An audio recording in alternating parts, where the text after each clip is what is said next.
Have you ever wanted to live in a city that experiences literally over 266 days of sunshine, has beaches, and is the best place to live as known on the West Coast, and where people love to retire? Then you definitely want to look at San Diego. Today, we're going to be talking about the top 11 things you got to know before moving to San Diego, and we're getting after it right now.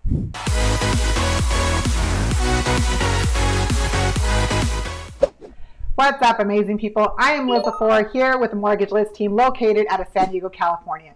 And if you're looking for everything that you got to know what it's like to eat, live, sleep, and play here in San Diego, then this is the channel for you. You definitely want to click that subscribe button, tap that little bell, so you're reminded every single time we release a new video. Because honestly, we do it every single week. My team and I are receiving phone calls every single day with people just like you thinking about making that move somewhere in San Diego, whether it's in San Diego County or just moving from one city of San Diego to another part of San Diego or moving from a different state. You definitely want to reach out to us. Give us a call, send us a text or an email, whatever is easiest for you. Because definitely we got your back when moving to San Diego. Now, let's get after the top 11 things you got to know before you pack everything up and move to San Diego.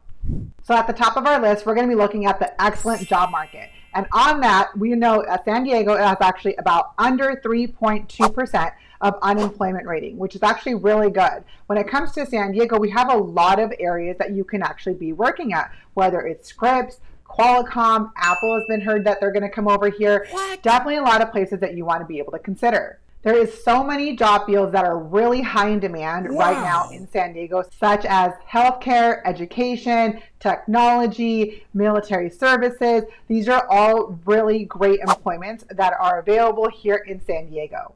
Some major employers that are here in San Diego are Sharp Healthcare, Qualcomm, Scripps Health, San Diego Unified School District, and let's not forget about the military services like the United States Navy. On to number 2, and that's our higher education. Here in San Diego, we have so many colleges. We have over 23 higher education options just in San Diego, and the majority of the schools actually are even ranking up above in the top 100 out of all the schools in the nation, such as the University of San Diego, and then University of California of San Diego, so UCSD. These are all really amazing schools, also ranking in top tier 1 in those schools as well. And then in San Diego State University, SDSU, they have so many majors. There's 95 bachelor's, 78 master's program, and then on the doctoral programs, there's 22 programs. So, I mean, there's a variety of options that you can look at just in SDSU, not including all of the over 20 colleges that we have here in San Diego. And on to the next one, number 3, which is one of our favorites, the beaches.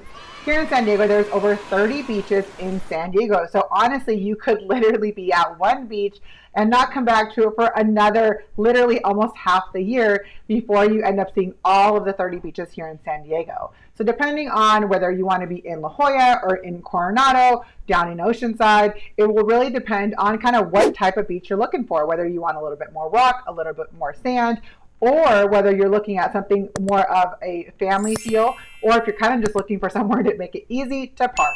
Because being at the beach, you're definitely going to want to make sure that you have a pass. Make sure that you buy your ticket so that way you don't get a ticket to be able to stay at the beach. And then if you want to head over to Dog Beach, that is literally one of the first beaches that was created where it allowed the dogs to be able to run and play without the leash. So you definitely want to check out one of the beaches when you're thinking about moving to San Diego and maybe how close you want to be to that beach. But honestly, it doesn't really matter because whether you're in the border of Chula Vista or you're in Escondido, Valley Center, Oceanside, you're typically going to be about 20 to 30 minutes from any one of the beaches at any given day. So you want to definitely make sure that 1, you're close, but 2, you got so many to pick from, you got a lot of options. So next on our list is going to be the outdoor activities for all ages. Wow. Well, I got 2 little girls and we have so many passes that we use all the time. So the first one that I'm going to be talking about is the San Diego Zoo. So when it comes to the San Diego Zoo, that also connects to the Safari Park, which is actually located in Escondido. The zoo is actually located downtown in San Diego, but then you also get with your annual passes to be able to go to the Safari Park. Pays for your parking, so you don't got to worry about that. And then also with your annual pass, you end up getting anywhere between 15 to 20% off when you end up buying anything. Of course, when you look at these passes, depending on which one you get, For me, we have the pass that allows one additional person, so that's not living in your household. So maybe I take my sister-in-law, maybe I take my mom, or maybe I take my husband that lives in my house. So this gives you an option of not having to take the same person every single time. And then of course my kids also have passes. That's one way of being able to go to the safari park and go to the zoo in both different locations, maybe hit up one in the morning and one in the afternoon. Then we also got Legoland. Legoland's actually located back over in Carlsbad by the flower fields. And so Legoland, we honestly don't go very much to. My kids are not very big on Legos in general, but from what I've heard, it's actually a lot of fun. It is a really big park. I've gone there for doing like a 5K that they've done there before. So you definitely want to check out those as well. The passes though are a bit more expensive in Legoland than they are in the safari park. Another thing you want to check out is PETCO Park. Now we are finally going to be able to go to the games. And so because we're going to be able to go to the games, you definitely want to be able to check out the actual tickets.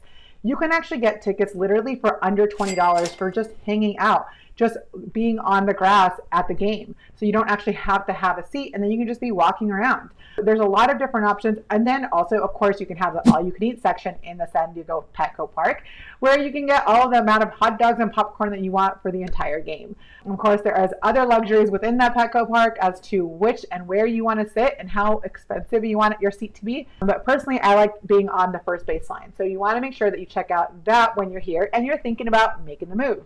Also, don't forget about Beaumont Park. That's another place to just honestly just walk. Balboa Park, another place where you're going to find a whole bunch of museums and be able to have fun. When it comes to outdoor activities here in San Diego, there is so many to choose from.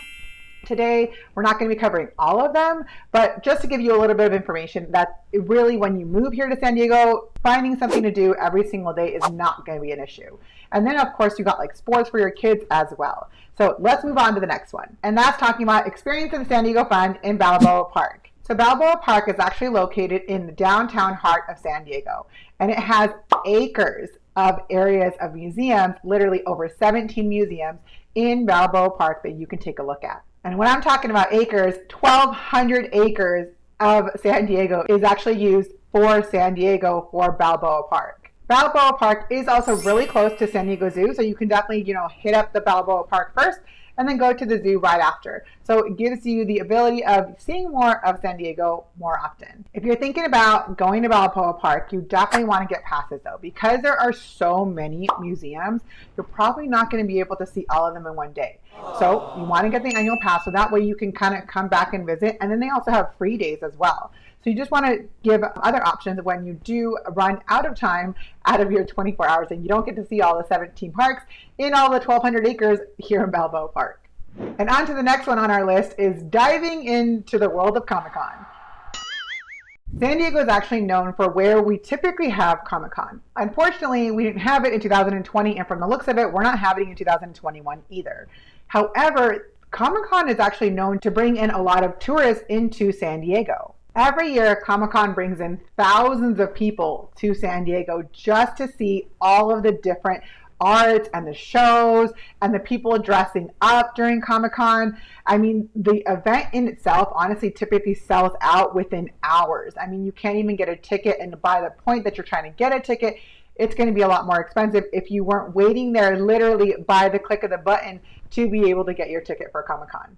So Comic-Con is actually made up of 4 separate days where you can attend workshops, seeing some superheroes, they even watch some special trailers of new movies that are coming out. So wow, you end up being able to do a lot more than expected with that ticket that you just got. And let's not forget that you got to dress up to go to Comic-Con. I mean, obviously it's not required, but you will be amazed when so many people are actually dressed up to come to Comic-Con. Next on our list is how big San Diego is. Look, San Diego in general is going to cover literally for 1.5 million people in San Diego. And because it covers so many people living in San Diego, our cost of living is a bit higher. So depending on whether you want to live closer to downtown San Diego or closer to, like, let's say the middle part of Rancho Bernardo off of the 15 freeway, you're going to have a very large area to pick from. So you want to make sure that you look at the neighborhoods that come within the area and of course all of the school districts. You're going to find maybe your cup of tea in one part of San Diego and then maybe not your cup of tea in the other part of San Diego. When it comes to San Diego specifically, there is so many different prices of homes. There's different prices of property taxes, special assessments, sometimes even homeowners association dues. So moving to San Diego is going to give you a lot of different options when it comes to monthly payments, but it's also going to give you a lot of different options when it comes to the communities and the cities and the area that you're going to be living in for the next 3 to 5 years. So that's a good one. Next on our list is going to be food. All right, so here in San Diego, honestly, we have some amazing taco shops. We have some amazing food. So whether you're thinking about sitting down or maybe just taking it to go, you have so many options. And honestly, just me looking through Yelp, I end up finding so many 4 and 5-star places and so many up and coming spots that you kind of run out of days to be able to check all of them out. So you definitely want to see really in the area that you're thinking about buying your home, but also maybe you want it to be close to your favorite shop too. You'll notice that the variety of food here in San Diego is pretty extreme. I mean, from sushi to pho to Vietnamese food. And of course, let's not forget about the Mexican food because we have so many Mexican food spots here in San Diego. You're not going to find any like Tex-Mex kind of, burritos or Mexican food that way. That's not what you're going to find here in San Diego. But honestly, there is like some really good taco shops like TJ Tacos that's located in Escondido, Tacos El Gordo, which is located down in National City, also in Chula Vista. Those are some really good spots to go to. Let's not forget about 𝐒𝐮𝐬𝐜𝐿 𝐫𝐢𝐻𝐪, which is also located in Escondido, Mi Guadalajara. Other places that are in here in Escondido, in San Diego, you're going to find so many spots that you want to be able to try, whether it's Mexican food or the sushi spots. One that I just recently found was our Korean barbecue, which is actually located in Rancho Bernardo, which Rancho Bernardo is more of the community, not the city. So remember that there's a lot of San Diego, the city, but then there's small little communities, which like Rancho Bernardo, which is where our Korean barbecue spot is. Next on our list is going to be the craft beer. Did you know that San Diego is actually known for one of the craft beer capitals of America? Yeah, so we actually have a lot of beer being made here in San Diego, and you actually end up finding that there's a lot of breweries here in San Diego. One of my favorites is actually in, again, Escondido, where it's in Stone Brewery. Used to be in San Marcos. There's so many shops brewing beer, so that you do have a lot of different options when it comes to San Diego. So we have over 150 breweries in San Diego. So try Stone, try Ballast Point, try Karl Strauss. They have over 140 selections of options on what to drink. And let's not forget about Green Flash. Hey, I haven't checked out Green Flash yet, but it's definitely on my to-do list.